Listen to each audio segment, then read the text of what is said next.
ஓம் சாந்தி. 21/4/2025.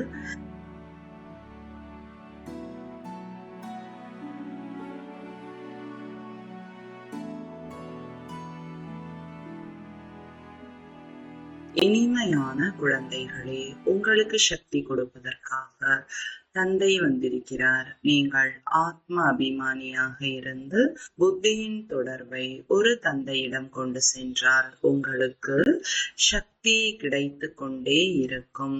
கேள்வி: உங்களிடம் இருக்கக்கூடாத அனைத்தையும் விட மிக பெரிய அசுர சுபாவம் எது?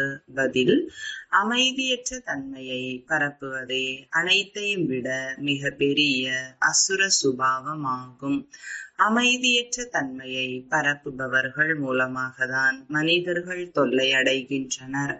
அவர்கள் எங்கு சென்றாலும் அமைதியற்ற தன்மையை பரப்புவார்கள். எனவே அனைவரும் பகவானிடம் அமைதியின் வரத்தினை வேண்டுகின்றனர்.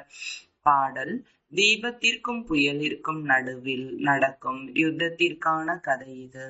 ஓம் சாந்தி. இனிமையிலும் இனிமையான செல்லமான குழந்தைகள், பாடலின் வரியை கேட்டீர்கள்.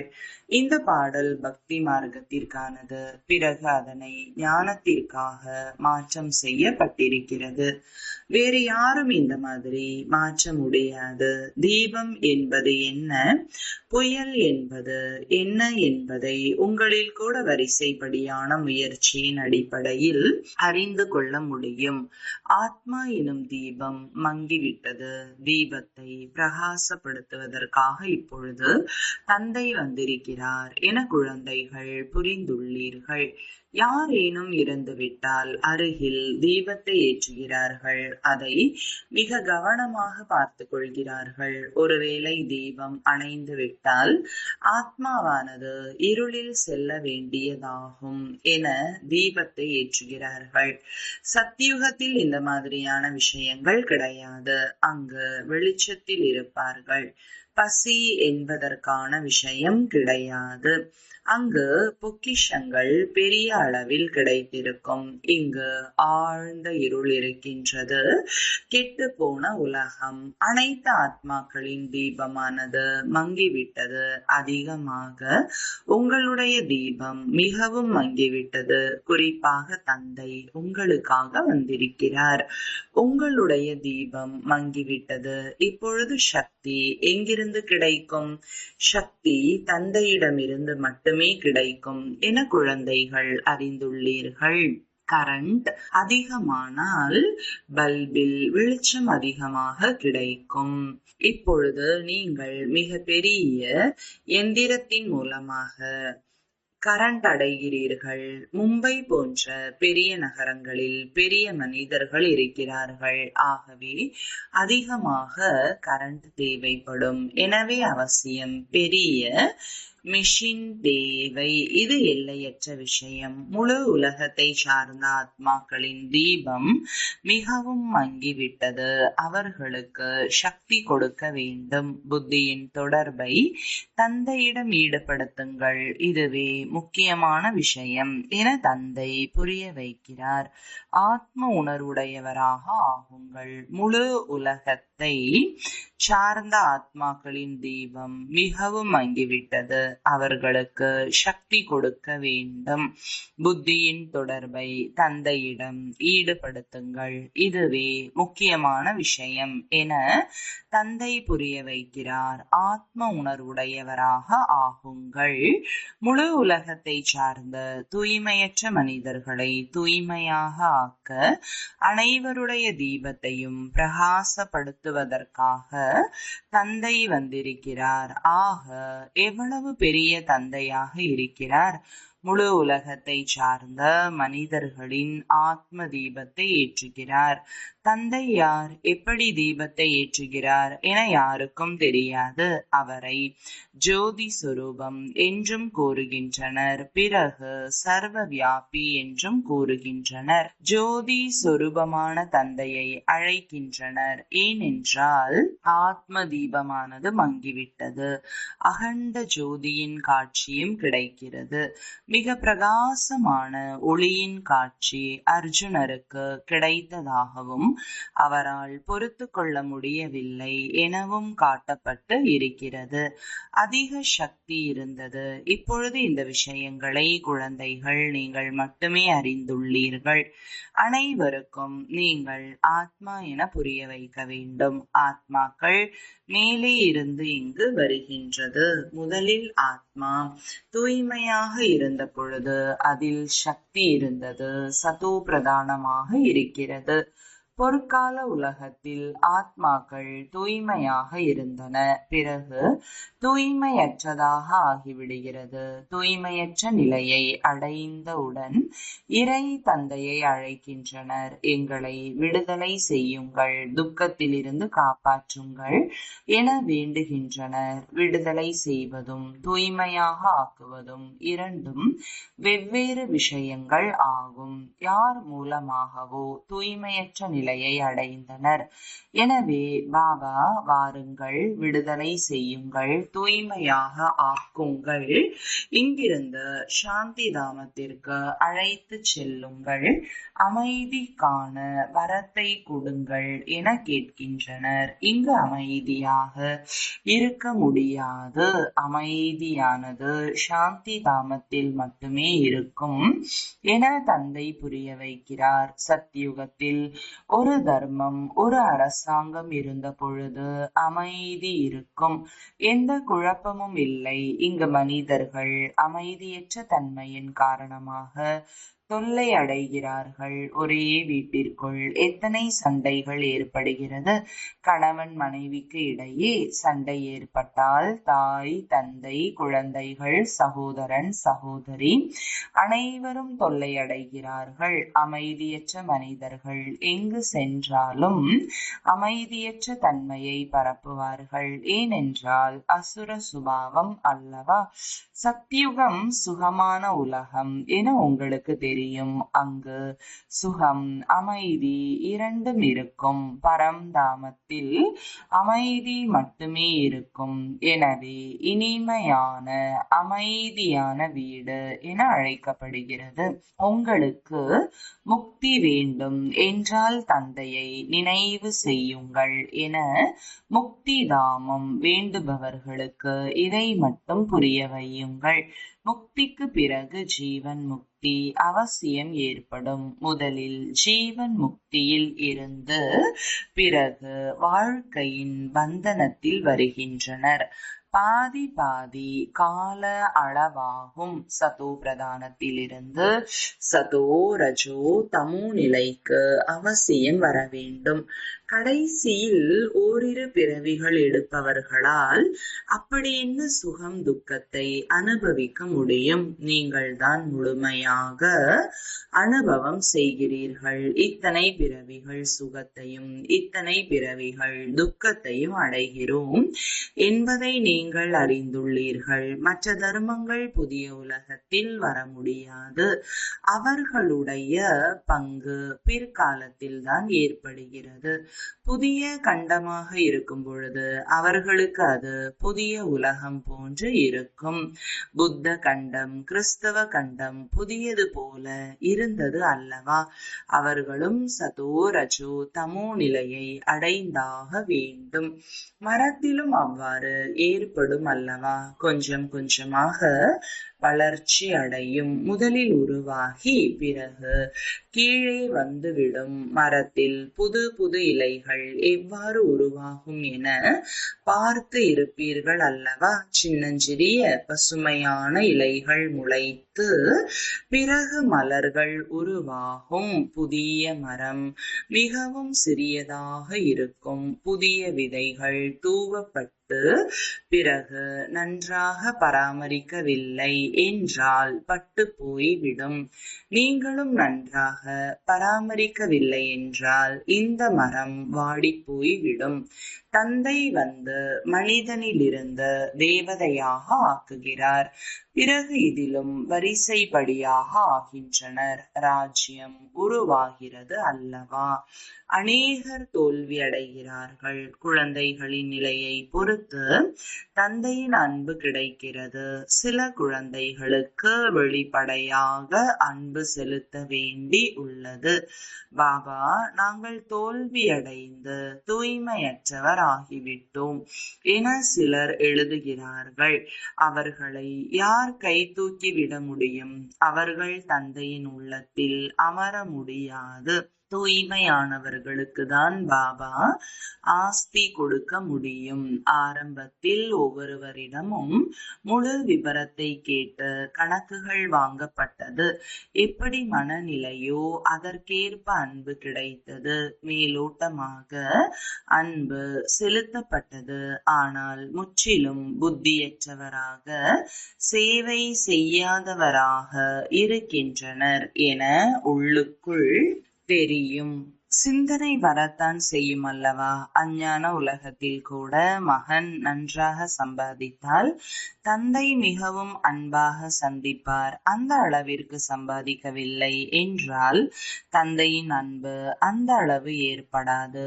இங்கும் அப்படிதான் உள்ளது. குழந்தைகள் வெளியே சென்று சேவை செய்கிறார்கள். எந்த தர்மத்தை சார்ந்தவராக இருந்தாலும் அவர்களுக்கு புரிய வைக்க வேண்டும். தந்தையை விடுவிப்பவர் என கூறப்படுகிறது அல்லவா? விடுவிப்பவர் மற்றும் வழிகாட்டி யார்? அவருடைய அறிமுகத்தை கொடுக்க வேண்டும். அனைவருக்கும் மேலான இறை தந்தை வந்து அனைவரையும் விடுவிக்கிறார். நீங்கள் தூய்மை இல்லாமல் எவ்வளவு பதீதமாக ஆகிவிட்டீர்கள் என தந்தை கூறுகிறார். இப்பொழுது என்னை நினைவு செய்யுங்கள். தந்தை சதா காலமும் சுத்தமாக இருக்கிறார். மற்ற அனைவரும் தூய்மையாக இருந்து பிறகு தூய்மையற்றவராக ஆகின்றனர். மறுபிறவிகள் எடுத்து கீழே இறங்குகிறார்கள். இந்த நேரம் அனைவரும் தூய்மையற்றவர்களாக இருப்பதால் தந்தை அறிவுரை தருகிறார். குழந்தைகளே, நீங்கள் என்னை நினைவு செய்தால் தூய்மையாக ஆவீர்கள். இப்பொழுது மரணம் எதிரிலேயே உள்ளது.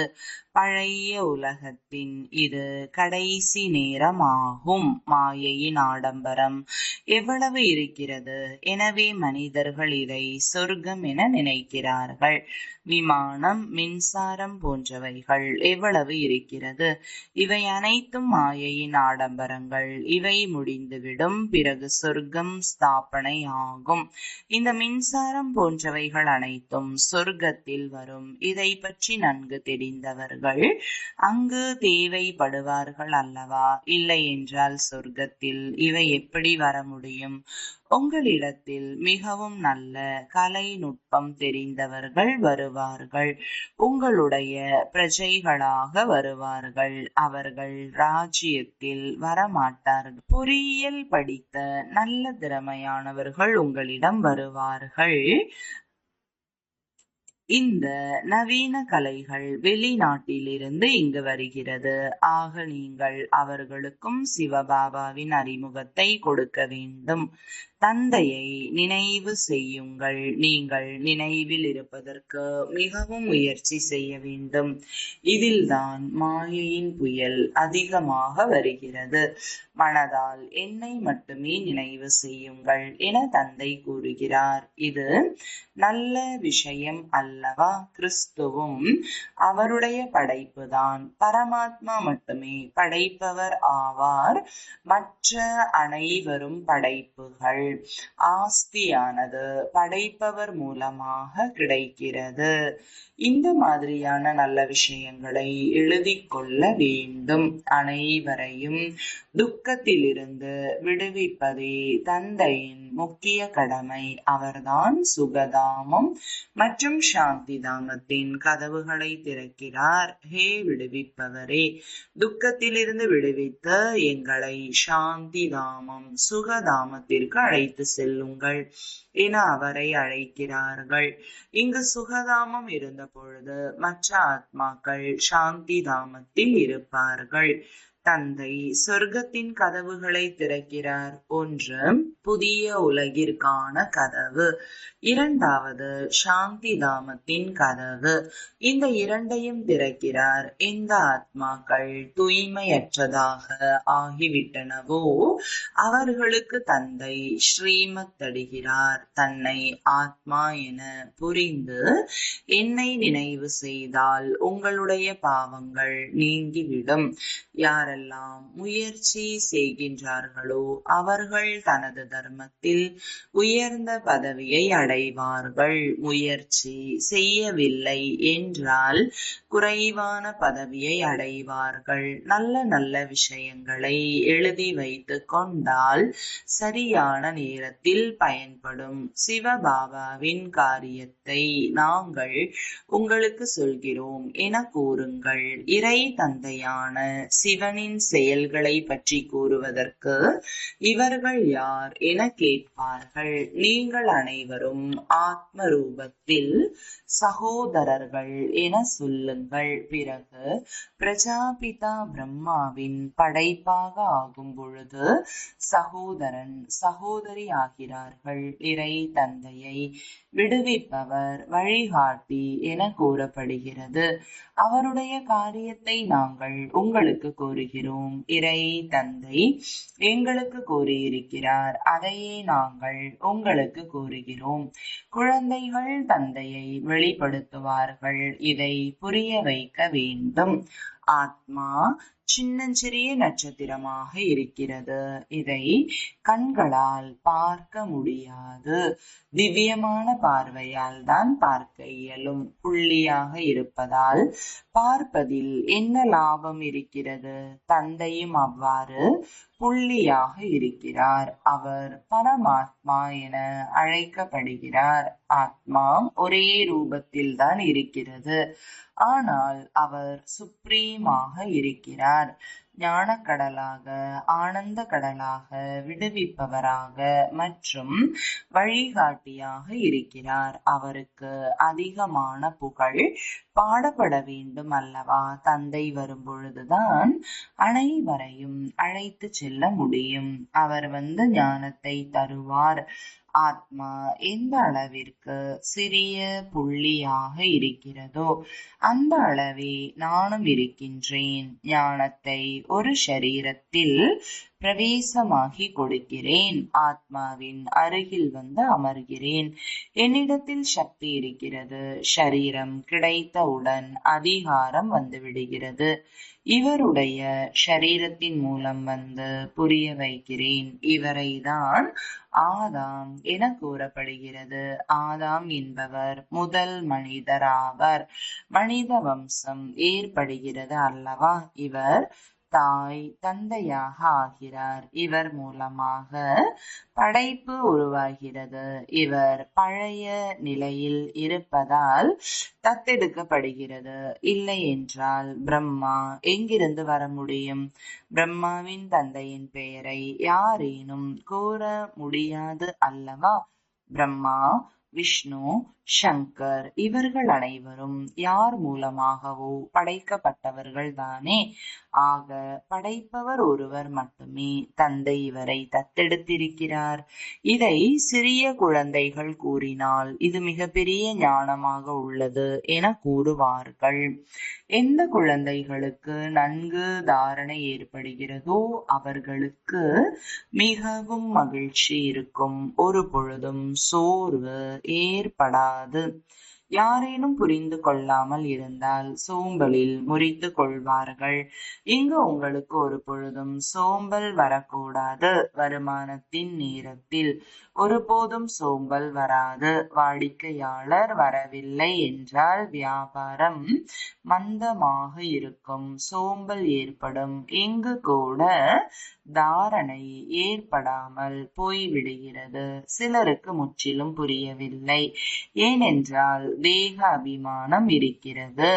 ஆத்ம உணர்வுடையவராக அமர முடியாமல் வெளி விஷயங்கள் ஏதாவது நினைவில் வருகின்றன. அவர்களால் முக்கிய விஷயங்களை கூட குறித்து கொள்ள முடியவில்லை. இந்த விஷயங்கள் மிகவும் நன்றாக இருக்கிறது என திறமையான புத்தியுடையவர்கள் உடனே குறித்து கொள்கிறார்கள். படிப்பவர்களின் நடைமுறைகளையும் ஆசிரியர் பார்ப்பார் அல்லவா? திறமையான ஆசிரியரின் கவனம் எல்லா பக்கமும் செல்லும். அப்பொழுதுதான் படிப்பிற்கான சான்றிதழ் வழங்க முடியும். நன்னடத்தைக்கான சான்றிதழும் கொடுக்கப்படுகிறது. எவ்வளவு ஆப்சண்ட் என்பதும் பார்க்கப்படும். இங்கு வந்து அமர்ந்தாலும் எதையும் புரிந்து கொள்ளாமல் சிலர் இருக்கிறார்கள். தாரணை இல்லை, புத்தி மந்தமாக இருக்கிறது. தாரணை ஆவது இல்லை என சிலர் கூறுகிறார்கள். ஆக பாபா என்ன செய்ய முடியும்? இது உங்களுடைய கர்மத்தின் கணக்கு வழக்குகள். தந்தை ஒரே மாதிரியான முயற்சியை செய்ய வைக்கிறார். உங்களுக்கு அதிர்ஷ்டம் இல்லை என்றால் என்ன செய்ய முடியும்? பள்ளியில் படிப்பவர்களில் சிலர் தேர்ச்சி அடைகிறார்கள், சிலர் தோல்வியடைகிறார்கள். இங்கு எல்லையற்ற படிப்பை எல்லையற்ற தந்தை கற்றுக் கொடுக்கிறார். வேறு தர்மத்தை சார்ந்தவர்கள் கீதையின் விஷயங்களை புரிந்து கொள்ள மாட்டார்கள். தேசத்தை பொறுத்து புரிய வைக்க வேண்டும். முதலில் உயர்ந்ததிலும் உயர்ந்த தந்தையின் அறிமுகத்தை கொடுக்க வேண்டும். அவர் எப்படிப்பட்ட விடுவிப்பவராக வழிகாட்டியாக இருக்கிறார். சொர்க்கத்தில் இந்த விகாரங்கள் இருப்பது இல்லை. இந்த நேரம் சாத்தானின் ராஜ்யமாக இருக்கிறது, பழைய உலகமாக இருக்கிறது. இதை பொற்கால உலகம் என கூற முடியாது. புதிய உலகமாக இருந்தது, இப்பொழுது பழையதாக ஆகிவிட்டது. எந்த குழந்தைகளுக்கு சேவையில் ஆர்வம் இருக்கிறதோ அவர்கள் இந்த விஷயங்களை குறித்து கொள்ள வேண்டும். நல்லது. இனிமையிலும் இனிமையான தேடி கண்டெடுக்கப்பட்ட செல்லமான குழந்தைகளுக்கு தாயும் தந்தையுமான பாப்தாதாவின் அன்பு நினைவுகளும் காலை வணக்கங்களும். ஆன்மீக குழந்தைகளுக்கு ஆன்மீக தந்தையின் வணக்கங்கள். ஆன்மீக தந்தைக்கு ஆன்மீக குழந்தைகளின் அன்பு நினைவுகளும் வணக்கங்களும். தாரணைக்கான முக்கிய சாரம்: படிப்பில் மிகவும் வருமானம் இருக்கிறது. எனவே மிகுந்த மகிழ்ச்சியோடு வருமானத்தை சம்பாதிக்க வேண்டும். படிக்கும் நேரத்தில் சோம்பல் அடைவது, புத்தி நினைவை அங்கும் இங்கும் அலைய வைப்பது கூடாது. விஷயங்களை குறித்து கொண்டு தாரணை செய்ய வேண்டும். இரண்டாவது, தூய்மையாகி தந்தையின் உள்ளபூர்வமான அன்பை அடைவதற்கான அதிகாரியாக வேண்டும். சேவையில் திறமைசாலியாக வேண்டும். நல்ல முறையில் வருமானம் செய்ய வேண்டும், செய்விக்க வேண்டும். வரதானம்: மறுபிறவியின் நினைவில் இருந்து அனைத்து கர்ம பந்தனங்களையும் அழிக்கக்கூடிய கர்மயோகி ஆகுக. விளக்கம்: இந்த தெய்வீகமான மறுபிறவி கர்ம பந்தனத்தின் பிறவி அல்ல, இது கர்மயோகி பிறவி ஆகும். இந்த அலௌகீகமான தெய்வீக பிறவியில் பிராமண ஆத்மாக்கள் சுதந்திரமாக இருக்கின்றது, எதையும் சார்ந்து இல்லை. இந்த தேகம் கூட கடனாக கிடைத்துள்ளது. முழு உலகத்திற்கும் சேவை செய்வதற்காக பாபாவின் சக்தியை நிரப்பி நடத்தி கொண்டு இருக்கிறீர்கள். இதன் பொறுப்பாளர் பாபாதான், நீங்கள் இல்லை. பாபா என்ன கட்டளை இடுகிறாரோ அதன்படி கர்மங்களை செய்யுங்கள். நீங்கள் சுதந்திரமானவர்கள், நடத்தக்கூடியவர் நடத்தி கொண்டு இருக்கிறார். இந்த விசேஷமான தாரணை மூலம் கர்ம பந்தனங்களை அழித்து கர்ம யோகியாக ஆகுங்கள். ஸ்லோகன்: சமயத்தை அருகில் கொண்டு வருவதற்கான அடித்தளம் எல்லையற்ற வைராகிய உணர்வு. அவ்யக்த குறிப்பு: இணைந்த ரூபத்தின் நினைவினால் எப்பொழுதும் வெற்றியாளராக ஆகுங்கள். எவ்வளவு முடியுமோ அந்த அளவிற்கு நினைவு செய்யுங்கள். நான் தனியாக இல்லை, பாபாவுடன் இருக்கிறேன் என்ற அனுபவம் செய்யுங்கள். எந்த விதமான பிரச்சனைகள் முன்னால் வந்தாலும் நான் பாபாவுடன் இணைந்திருக்கிறேன் என்ற அனுபவம் செய்யுங்கள். பயப்படாதீர்கள். இணைந்து இருக்கும் நினைவால் கடினமான காரியமும் எளிதாக முடிந்துவிடும். தனது அனைத்து சுமைகளையும் பாபாவிடம் கொடுத்துவிட்டு நீங்கள் லேசாக இருக்கும் பொழுது எப்பொழுதும் தன்னை மகிழ்ச்சியாக அனுபவம் செய்யுங்கள். மேலும் ஃபரிஷ்தாவிற்கு சமமாக நடனம் ஆடுங்கள். ஓம் சாந்தி.